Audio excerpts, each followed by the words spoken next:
Ito mga boss, Toyota Race, basic moves na naman tayo dahil na-miss ko na mag-reels. Wala na tayong reels mga boss, kaya ito.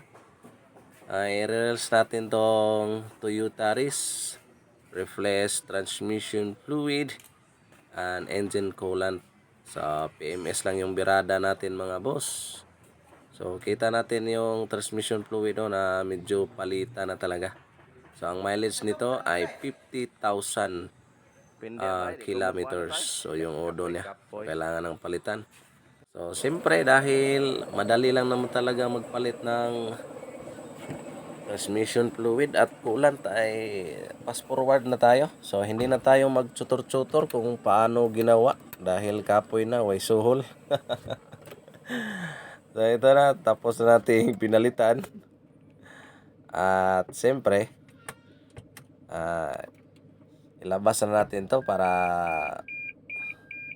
tawagin yung may-ari sa waiting area dahil nagpapalamig yung may-ari sa itaas. So dahil maganda yung waiting area namin dito, naka-aircon na. Kaya tatawagin natin doon sa itaas at sabihan si ma'am na tapos na ang kanyang unit.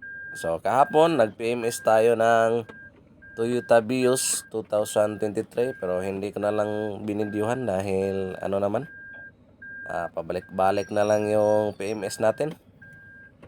So, ngayon, dahil na-miss ko nga mag-reels, kaya ito, nag-video tayo.